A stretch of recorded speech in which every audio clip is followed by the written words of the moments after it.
Hello guys, and welcome to this week's Penny Podcast. I'm Andrés. I'm in 11th grade, and I'm the Coppell Student Media Web Producer. I'm Neha Desaraju. I'm in 10th grade, and I'm a staff writer on The Sidekick. The Penny Podcast is a weekly hybrid podcast that incorporates elements of interview and conversation with rotating hosts. Our CSM Highlight comes from Nicholas Reyes for his article headlined 3 Warehouses' Various Benefactors, published under our news section. Nicholas closes his article by stating wages, taxes, working conditions. While the Amazon warehouses are full of topics of debate, the home of smiley boxes will be here for years to come. Andrés, how much do you shop on Amazon? Not as much as I probably should. I tend to go in person to stores and buy, let's say, clothes or a new phone. Mm-hmm. I don't feel too comfortable buying that stuff online yet. Yeah. Amazon may be good at selling goods online, but do they run an yearly music festival?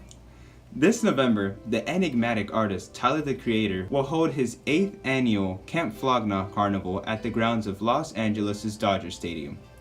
If you'd like to attend, pre-sale tickets for the festival begin on May 10th.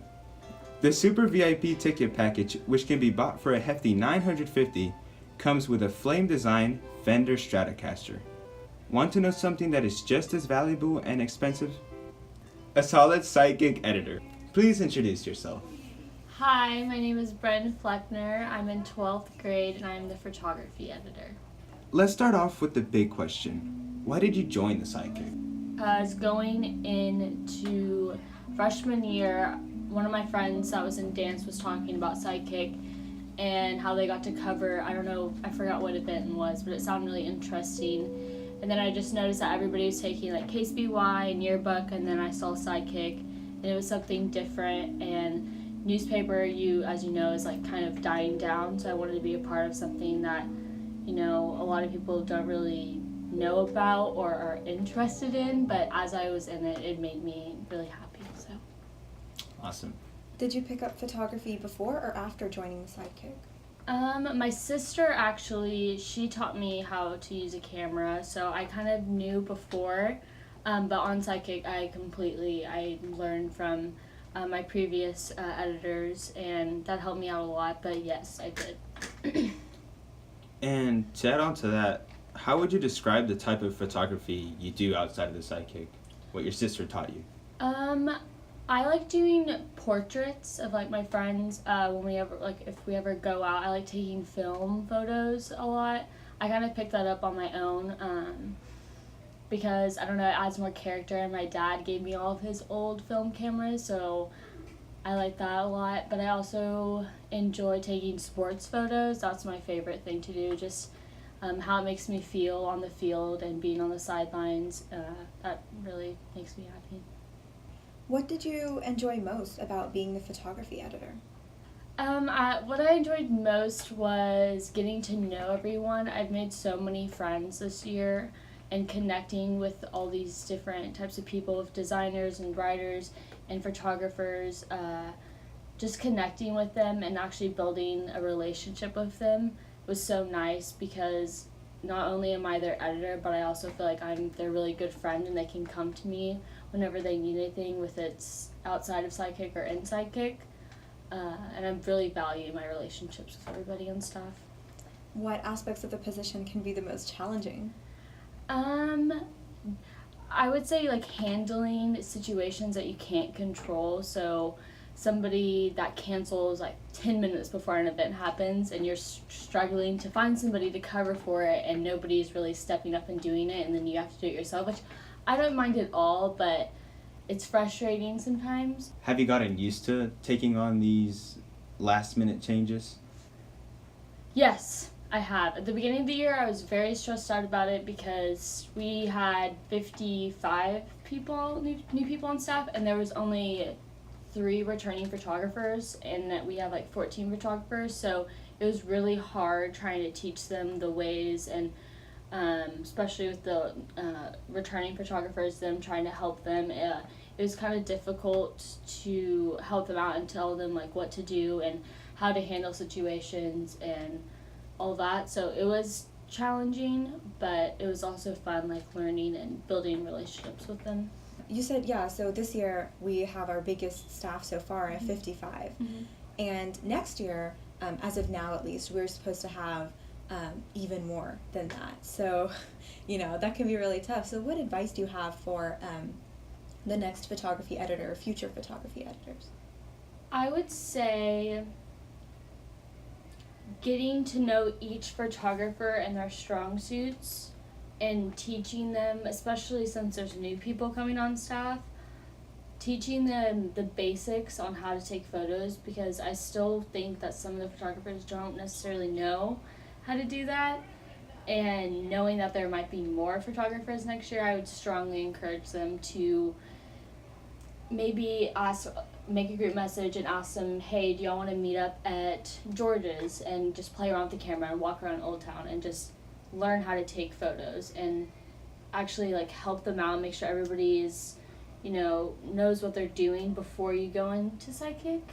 I wanted to do that, but I didn't, obviously. But I think that was really important, and just also getting to know them outside of Sidekick. Like, some of these photographers I'm like such good friends with. I talked to them, ate lunch with them, and I would just say create a relationship, but also be their mentor. Mm-hmm. And this is totally subjective, but what makes a photo good in your eyes? I went to convention a couple of weeks ago, and something that really stuck to me was like the emotion in the photo. If you can look at that photo and tell that person's sad, happy, or struggling, it really it really grabs your attention. And also if you can see the person's eyes, because if you make eye contact with that person, you're most likely to want to read it and want to see what it's about. So I think that's really important. Also getting up close and kind of being awkward when you take the photo, because those are the best photos. If you are uncomfortable and you feel like people are staring at you, they're probably not, first off, but this is probably going to turn out like the best photo ever, because you're getting up close. It's not like you're scared to get up close, because if you do that, it's not going to turn out good. What is the most awkward position you've been in when taking a photo? The most awkward position I've been in was I was covering basketball, pretty sure it was at Hebron, and the sidelines were really thin, so I couldn't really walk around back and forth. I kind of had to stay in one spot, so I decided to go on the ground, lay on my side, extend my hands out, and put like the camera so I could actually get up close, and instead of just like getting the ground as the shot. And also another thing that's kind of awkward is after a game when the team loses by like 1 point, or it's the championships or anything, and you're trying to get those good photos of them and their emotion and hugging each other, crying, and kind of getting up close and take those photos. Those are probably the most like awkward, because you feel uncomfortable doing that, and the people are kind of like, why are you taking pictures of me crying? But they turn out really good. So as a photographer, these moments of emotion are something that you physically capture almost. But what is your favorite memory from your time in Coppell? I actually have multiple memories.